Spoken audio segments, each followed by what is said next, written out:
अपने आप का हम नहीं बिगाड़ें बस, फिर कोई नहीं बिगाड़ सकता। हम अपने आप का बिगाड़ते हैं। कूड़, कपट, राग, द्वेष, विकार, हम अपना जितना नुकसान करते हैं ऐसा हमारा कोई नहीं कर सकता, किसी की ताकत ही नहीं। और हम जितना अपना फायदा कर सकते हैं गुरु की आज्ञा के अनुसार, वैसा फायदा हमारा कोई नहीं कर सकता।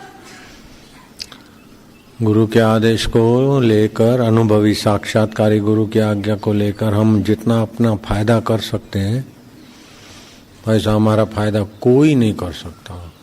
और हम अपना जितना नुकसान कर सकते हैं मनमुक्ता से, वैसा नुकसान हमारा कोई नहीं कर सकता सृष्टि में। सारी धरती पे सब मिलके भी हमारा उतना नुकसान नहीं कर सकते जितना हम अपने आप का नुकसान करते। और सब मिलके भी हमारा इतना फायदा नहीं कर सकते जितना हम गुरु कृपा से अपना फायदा कर सकते। इसीलिए कहा है गुरु कृपा ही केवलम शिष्यस्य परम मंगलम। मंगल तो देवता के आशीर्वाद से भी हो जाता है, लेकिन परम मंगल कब होता है? परम पद पाने से। परम पद क्या है? अरे यूं है, और पद पाने के लिए तो मजूरी करो फिर छूट जाए। परम पद तो खाली पाने की तीव्र इच्छा हो, कभी छूटे नहीं। परम पद है आत्मा परमात्मा। बड़ा सरल है, बड़ा सुगम है, लेकिन मन की मूर्खता से बाहर भागे, इसीलिए कठिन लग रहा है। नारायण हरि नारायण हरि नारायण हरि। जब इष्ट कमजोर होता है ना तो अनिष्ट होने लगता है। गलती करने से इष्ट कमजोर हो जाता है और ठीक से आचरण करने से इष्ट मजबूत होता है। इष्ट मजबूत होता है तो अनिष्ट नहीं होता। इष्ट कमजोर हो जाता है तो फिर अनिष्ट होने लगता है। ऑपरेशन कराना, मिस डिलीवरी होना कितना अनिष्ट है। सारी जिंदगी रोते रहो।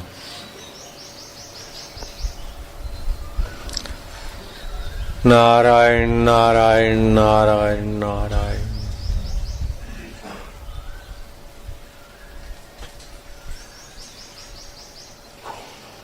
हम लोग गुरु का फायदा लेना चाहते हैं लेकिन मनमानी अपनी रखते हैं। ऐसा होना चाहिए गुरु के तरफ से, ऐसा होना चाहिए, ऐसा होना चाहिए। अपनी तगड़ी में गुरु को तोलते हैं, इसीलिए पूरा फायदा नहीं ले सकते। हमने कभी भी अपनी तगड़ी में गुरु को नहीं तोला। गुरु जी जो कहते हैं, गुरु जी का जो संकेत है वही सच है। गुरु गीता पढ़ते हैं लेकिन ऊपर ऊपर से पढ़ के छोड़ देते हैं। उसका अर्थ समझे तो पार हो जाए। शिवानंद सरस्वती का गुरु भक्ति योग पढ़े तो भी कल्याण हो जाए। शिवानंद सरस्वती का है गुरु भक्ति योग, अपने स्टॉल पे मिलता है, शायद मिलता है, हैं? शिवानंद सरस्वती का लिखा हुआ है गुरु भक्ति योग। कलयुग में ये सलामत मार्ग है। बाकी तो कई ऐसे पढ़ लिख के अपने को विद्वान मानते हैं, साधु मानते हैं, ऐसे तो कई हैं। लेकिन जो साधुता का फल मिलना चाहिए, मनुष्यता का फल मिलना चाहिए, साधना का फल होना चाहिए, वो तो नम्र सत शिष्य के हृदय में फलित होता है। पढ़ लिख के अभिमानी हो गए, उनको भी नहीं होता।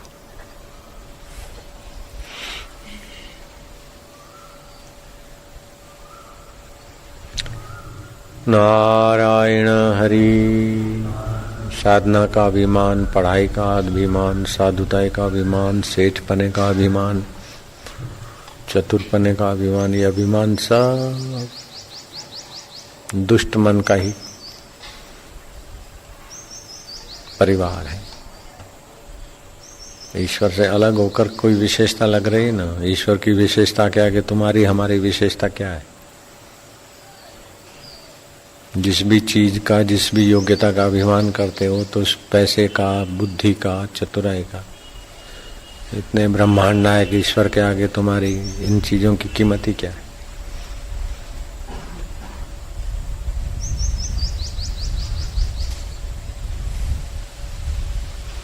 बहुत से सबसे सरल है परमात्मा प्राप्ति, इससे बढ़कर कोई सरल चीज नहीं, लेकिन कठिन हो गई दुष्ट वासनाओं के कारण, नासमझी के कारण, संसार के आकर्षण के कारण परमात्मा ही पराया लगा है तो भरपूर परमात्मा ही परमात्मा, मूर्खों को जगत दिख रहा है तो सोना, मूर्खों को गहने दिख रहे है तो पानी, मूर्खों को तरंग दिख रहे है तो चिदानंद ब्रह्म, मूर्खों को तेरा मेरा और जगत दिख रहा है। ये बुद्धिगत दोष है, बुद्धि उलझ गई इन चीजों में। इसीलिए एकांत अरण्यवास ये वो करके बुद्धि में शुद्ध भाव भरो, गंदगी निकालो, परमात्मा प्रकाशित है। नारायण नारायण नारायण नारायण नारायण। वासना ही दुख सुख का कारण है, बिल्कुल सीधी बात है। देखो दुख सुख की चोट लगती है तो हम समझे वासना है, तो हमारे में वासना नहीं है, ये पक्का कर ले। अंतःकरण में दुख सुख की चोट लगना बंद हो जाएगा? नहीं, चोट लगना बंद नहीं होगा, चोट की सत्यता बंद होगी। चोट लगना बंद नहीं होगा, फिर तो जड़ हो जाएंगे, चोट की सत्यता नहीं लगेगी।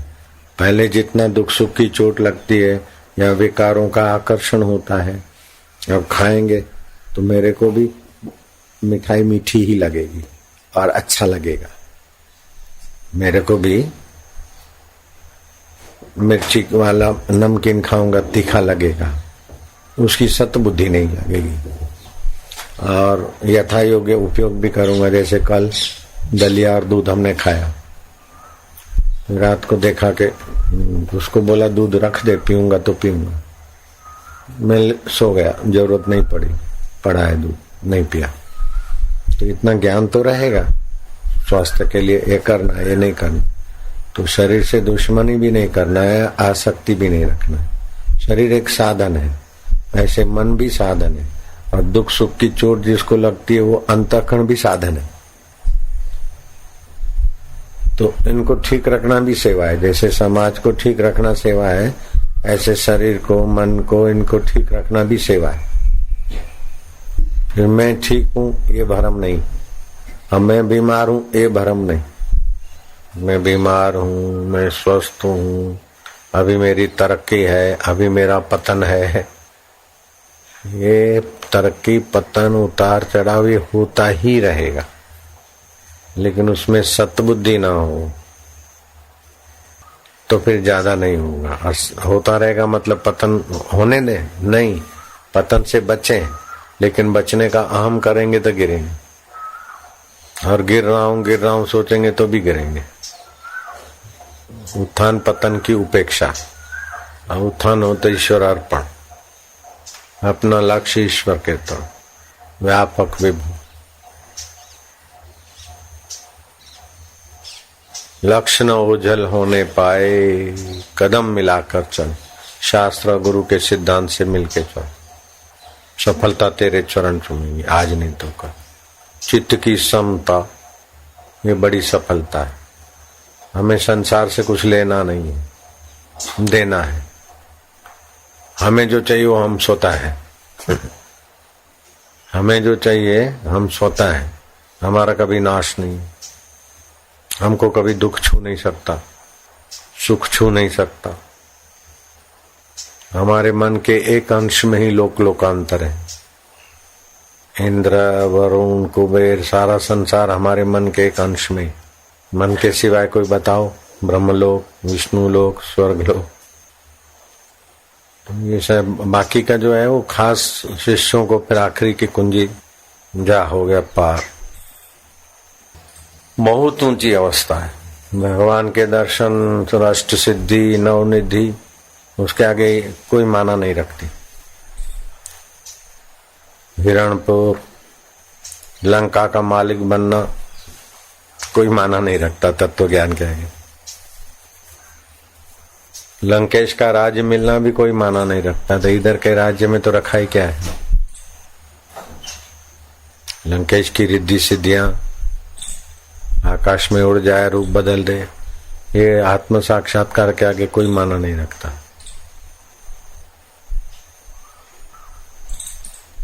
यह ऐसा आत्मज्ञान का प्रभाव है। ज्ञानी रोएगा, कहराएगा, फिर भी मुक्ति तो उसके चरणों में। 7 जगह मोक्ष जाइए तो काशी, जीवन भर काशी में रहे, मरने के लिए मगहर में चले गए कबीर जी। काशी के प्रभाव से मुक्ति हो तो फिर मेरे ज्ञान का प्रभाव क्या? जहां मरने से आदमी सुअर होता है, कबीर जी जानबूझ के मगहर में मरने को गए और वो जगह भी मैं देख के आया। तो ये निष्ठा अपनी काम आती। वैसे तो पूर्व दिशा उत्तर दिशा बैठ के ध्यान भजन करना, लेकिन जिसको ज्ञान निष्ठा है उसके लिए तो सब आकाश रूप है। साधक अवस्था में आदत पड़ गई पूर्व उत्तर को, ठीक है, शुद्धि की आदत पड़ गई, ठीक है, लेकिन ज्ञानी तो वैश्या के घर शरीर छोड़े तो भी उसके ज्ञान में फर्क नहीं पड़ता। नहीं, वो कृष्ण कितने दलदल में थे, इतनी औरतें, इतने बच्चे, इतने, लेकिन कृष्ण की ज्ञान निष्ठा भी कितनी ऊंची थी। द्वारका मिला, द्वारका संभाला, और द्वारका डूब रही है तो भी शांत। राम राज्य हुआ, राम वनवास हो तो भी शांत। ये समत्व योग है। संसार की इच्छा वासना, किसी से पैसा निकालने से में फंसेगा आदमी, बंधन में पड़ेगा। प्रारब्ध में जो होगा आएगा ही। बोले हम अपना भविष्य बनाए, अरे मूर्ख, रुपए पैसे से भविष्य बनता हो तो सब लोभी और धनाढ्य सेठ नरकों में काहे को पड़े। रुपए पैसों से भविष्य नहीं बनता। सत्कर्म में, सत्कर्म से, सत्य ज्ञान से, सच्चाई से भविष्य बनता। हेरा फेरी से भविष्य नहीं बनता। हेरा फेरी से तो भविष्य नाश होता है। तो जो अपना हेरा फेरी करके भविष्य बनाते हैं, ऐसे भगेड़ों के बातों में आके अच्छे अच्छे लड़कों का दिमाग भी खराब हो गया। अपना क्या होगा, अपना क्या होगा। वे गर्भ से बाहर आए तो अपने लिए दूध बनाया। ईश्वर की सत्ता ऐसी है। अपना क्या है, अपना क्या, वो रख रख के तो मर जाते, फिर उसकी चिंता में भटकते रहते। मुर्दे को प्रभु देते कपड़ा लकड़ा आग, जिंदा नर चिंता करे उसके बड़े अभाग। तो कई अच्छे लड़के हैं अपने पास, लेकिन वो भगेड़ों ने उनकी बुद्धि भ्रष्ट कर दिया। अपना भविष्य बनाओ, अपना क्या, कल को निकाल देंगे तो कहाँ करें। निकाल देंगे तो भी सेवा का पुण्य, अपना प्रारब्ध है, अपनी पुण्याई है, समाज है, ईश्वर है, प्रकृति है।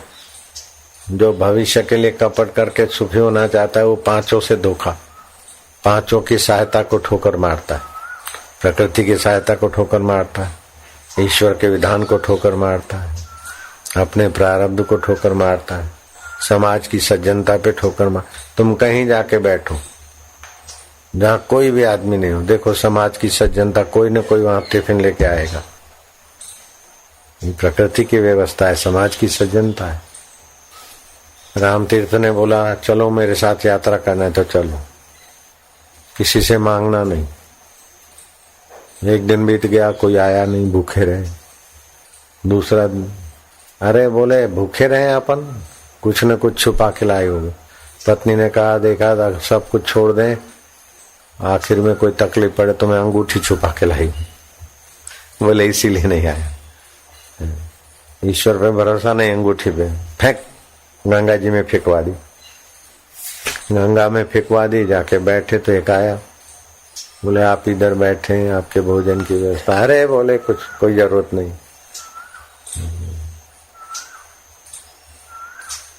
बोले आप लोग भूखे हैं, तो बोले तुम्हारे को कौन खिलाएगा।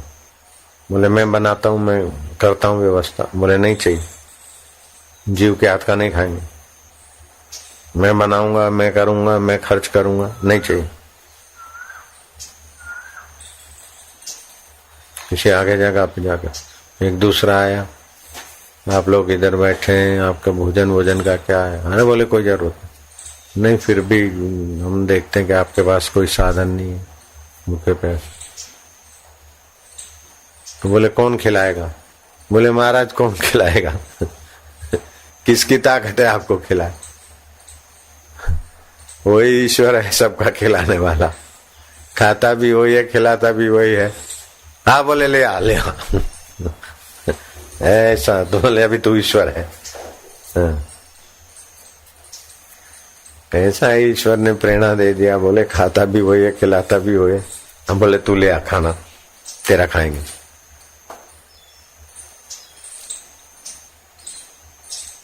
भगवान की तो क्या सुंदर व्यवस्था है।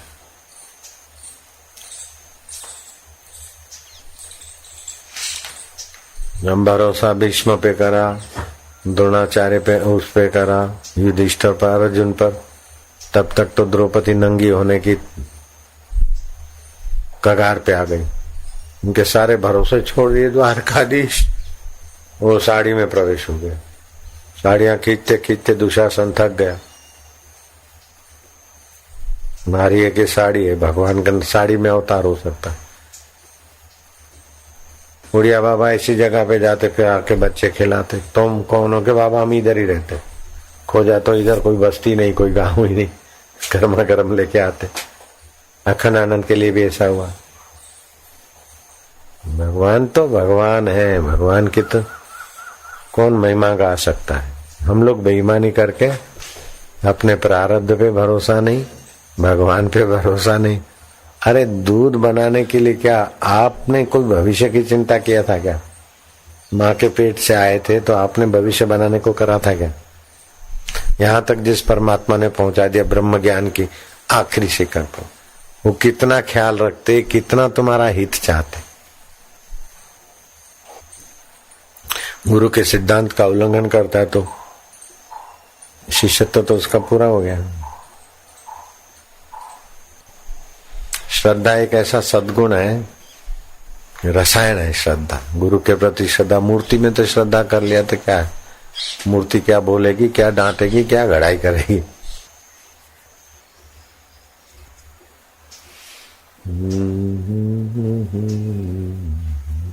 नारायण नारायण नारायण। पढ़ योग वशिष्ठ।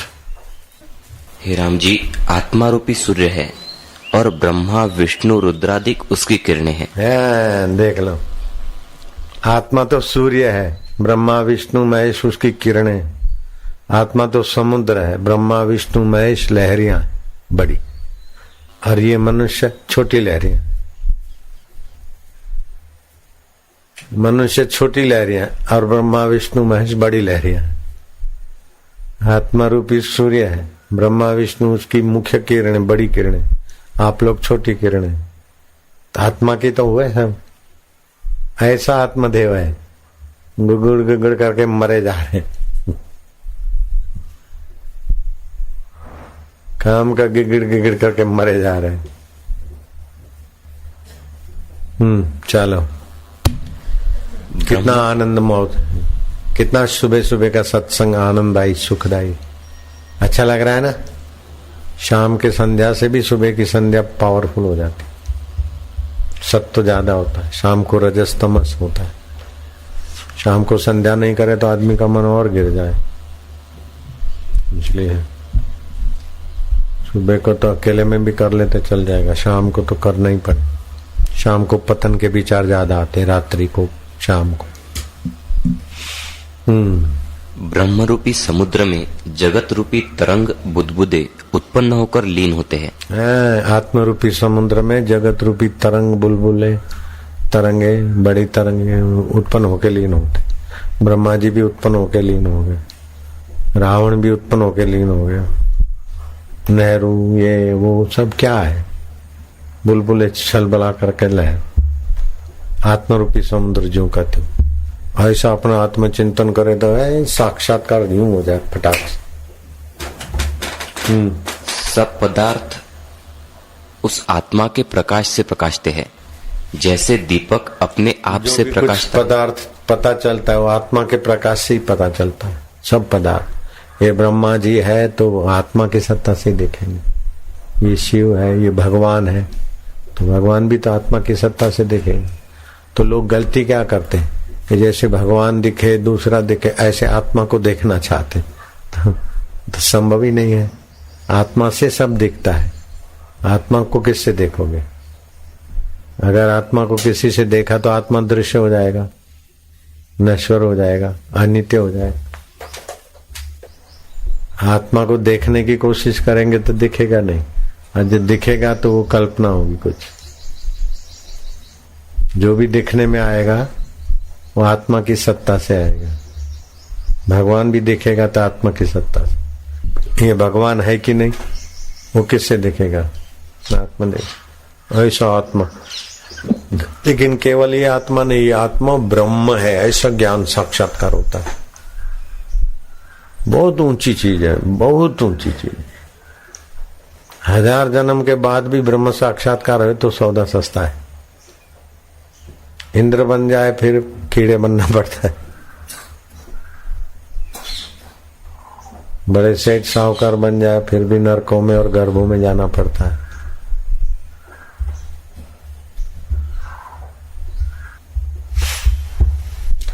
नारायण हरि नारायण हरि। जैसे दीपक अपने आप से प्रकाशता है और दूसरों को भी प्रकाश देता है, वैसे ही आत्मा अपने प्रकाश से प्रकाशता है। हे राम जी, वृक्ष आत्मसत्ता से उपजता है, आकाश में शून्यता उसी की है, अग्नि में उष्णता, जल में द्रवता।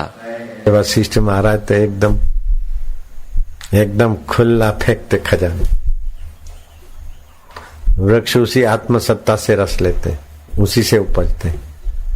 अग्नि में दाहकता उसी आत्मसत्ता की, जल में द्रव्यता और स्वाद आत्मसत्ता का है, पृथ्वी में गंध गुण उस आत्मसत्ता का है, मनुष्य की आंखें देखती तो आत्मसत्ता से, जीभ चखती है तो आत्मसत्ता से, मन सोचता है तो आत्मसत्ता से। सोच बदल जाते, विचार बदल जाते, फिर भी जो जानता है वो आत्मसत्ता है। कितना दूर है बोलो?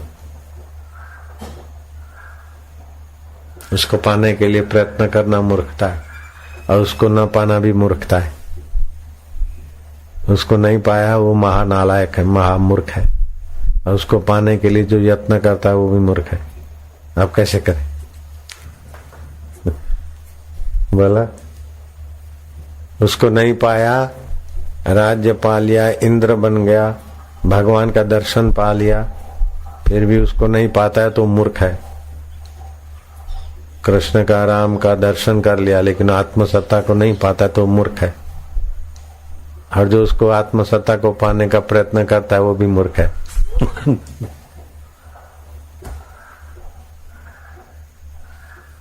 बड़ा अटपटा है, सूक्ष्मतम ब्राह्मी स्थिति प्राप्त कर, कार्य रहे ना शेष। फिर भी कार्य सब कर रहे, कार्य शेष नहीं, फिर भी इतने कार्य कर रहे, देख लो, फिर भी उसको कोई कार्य नहीं। ऐसे ज्ञानी को पहचानना, बुद्धि से तोले, शरीरधारी समझ के ज्ञानी को तोले तो खोपड़ी खराब हो जाएगी। ऐसा करते हैं, ऐसा किया, ऐसा दिया, मेरे को डांटा, मेरे को प्यार किया, वो बुद्धि से तोलेगा ज्ञानी का तो खोपड़ी खाली हो जाएगी। फिर बोले चलो घर शादी करो। ऐसा होता है ब्राह्मी स्थिति वाले को। ब्राह्मी स्थिति प्राप्त कर, कार्य रहे ना शेष, मोह कभी ना ठग सके, इच्छा नहीं लवलेश। अपनी इच्छा नहीं, सामने वाले का प्रारंभ, लेना देना भला। इच्छा लवलेश हो तो उसकी वाणी में दम नहीं होता, इच्छा लवलेश नहीं तो उसकी वाणी से क्या अमृत झलकता है, उसके दर्शन से भी। समझ गए बच्चे, अकल के कच्चे? हाँ जी। निदान सब पदार्थों की सत्ता वही है, मोरों के पंखों में रंग आत्मसत्ता से ही हुआ है। आए है महाराज वशिष्ठ जी की जय हो। मोरों के पंखों में रंग कहां से कौन भरता है? वो आत्मसत्ता। अब अंडे में तो रस है, अब वही अंडा जब मोर बनता है तो कैसा उस रस में रंग, पंख में रंग बनाने। और मोरों के पंख से क्या क्या दवाइयां बन जाती, और उनके झाड़े से क्या क्या नजरें उतर जाती। और मोरों का पंख का रंग उसी आत्मसत्ता से होता है। बोलो कितना निकट है, कहाँ खोजने जाओ। जो देखे तेरी सत्ता प्रभु, वाह तेरी सत्ता, इससे भी कल्याण हो जाए। गोरखनाथ ने बोला वाह प्रभु लीला, वाह तेरी लीला। गायों के पूंछ का रंग देखे तो तेरी लीला, गायों के बछड़े देखे वाह तेरी लीला, बछड़ों की आंखों में देखे कि तू ही देखता। बड़ी साधना है सेवा। चलो। पत्थर में मूंगा और पत्थरों में जड़ता उसी की है। हाँ? पत्थर में मूंगा और पत्थरों में जड़ता उसी की है, और स्थावर पत्थरों में जड़ अवस्था में भी वही है, और वृक्षों में क्षीण अवस्था भी उसी की है। क्षीण सुषुप्ति, और मनुष्य जीव जंतु में स्वप्न अवस्था भी उसी की है। ये सब स्वप्न देख रहे हैं, जगत है, ये है, वो है, स्वप्न अवस्था। ज्ञानी जगता है कि ये मैं ही हूं। पूर्ण गुरु कृपा मिली, पूर्ण ज्ञानी जागृत है, बाकी के सारे स्वप्न में परेशान हो रहे हैं। इधर जन्म लिया, फिर दूसरा जन्म, ये सब स्वप्न में ही जन्म हो रहे। आत्मा में जगे तो बस वही सत्ता परमेश्वर की। स्थावर जंगम जगत का अधिष्ठान रूप वही ब्रह्म है। स्थावर जो पेड़ पौधे मकान है, उनका आधार वही ब्रह्म है, और जंगम जो चलते फिरते उनमें भी वही ब्रह्म है। जैसे रात्रि को स्वप्न देखते हैं तो स्वप्न में पेड़ पौधे देखते हैं, उसका आधार भी तुम्हारा ही आत्मा है। मठ मंदिर और मकान देखते हैं, उसका भी आधार तुम्हारी आत्मा है। और चलते फिरते बोलते अच्छे बुरे लोग देखते हैं, उसका आधार भी तुम्हारा है। सभी तुम्हारे आत्मा के आधार से स्वप्न में। ऐसे ही ये ब्रह्म में सभी अच्छे भले बुरे ये वो सब। तो वासना के अनुसार करेगा तो बुद्धि मारी जाएगी, उस ब्रह्म में टिकेगी नहीं। इसलिए वासना निवृत्त करो तो ब्रह्म के साथ एकाकार बुद्धि होगी। फिर वो अंतर्यामी ये वो सब। आत्मरूपी चंद्रमा की किरणों से ब्रह्मांड रूपी त्रसरेणु उत्पन्न होते हैं। वह जैसे चंद्र के किरणों से गर्भ पुष्ट होता है, औषधि पुष्ट होता है, ऐसे आत्मरूपी किरणों से सारे ब्रह्मांड पुष्ट होते, चलते, लहराते, बन बन के विलय हो जाते। उस आत्मा को मैं रूप में जानो तो उसके साथ एक हो जाएंगे। फिर तुमको लगेगा मुझी में सब हो रहा है। चंद्रमा सूर्य ब्रह्मा विष्णु महेश ज्ञानी को अपने में लगता है। ज्ञानी आत्मा के साथ एक हो जाते ना। एक हो जाते क्या, एक है ही है। अज्ञानी भी एक है, लेकिन उसको पता नहीं बेचारे को, इसीलिए मरा जा रहा। देखो मैं मान के वस्तु को मेरा, मैं दुखी हूं। अरे दुख मन में है, मैं परेशान हूं, फलाना हूं। तो मनमानी करते तो परेशान होते। गुरु के सिद्धांत पे चल के साक्षात्कार क्यों नहीं करते? हाँ जी। जैसे बिजली का प्रकाश होता है और छिप जाता है, वैसे ही जगत प्रकट होता है और छिप जाता है। बिजली का प्रकाश होता है, छिप जाता, ऐसे जगत पैदा हो के विलय हो जाता। दादे परदादे दिखे और गायब हो गए। दादे के दादे दादे के दादे थे ना, अब कहाँ है? ऐसे ही है अभी पिताजी माताजी बेटा जी, अब कहाँ रहेंगे? प्रकट हुए छिप गए, नहीं होंगे। दादे श्याम भी गायब हो जाएगा, मम्मी भी गायब हो जाएगी, तेरा भाई भी बड़ा गायब हो जाएगा, ये तू भी गायब हो जाएगा, नहीं होंगे। पैदा होके ले चलो। सबका अधिष्ठान आत्मसत्ता है। जितना अभी ये सत्संग तो वही का वही है, लेकिन जितना जो वफादार होगा, संयम में होगा, उतना उसको ये बात ज्यादा गहरी और स्पर्श करेगी। सुन तो सभी रहे। ऐसे मेरे गुरुजी भी कभी कभी एकदम ऊंची कृपा कर देते, तो सुनते तो सभी थे, लेकिन आकर्षण जगत का था तो जाओ। मेरे को आकर्षण था आत्मदेव का, था आओ। ऐसा नहीं कि कान में अलग से गुरुजी ने मेरे को फूंक मार के साक्षात्कार कराया। ऐसा कोई चोरी का माल नहीं है तो खुले आम है। जो पात्र होगा उसको टेकेगा। बरसात होती कैसे, छुप के थोड़ी बरसात होती है। जिसका जैसा है पानी वही का वही, पात्र जैसा है वैसे फल।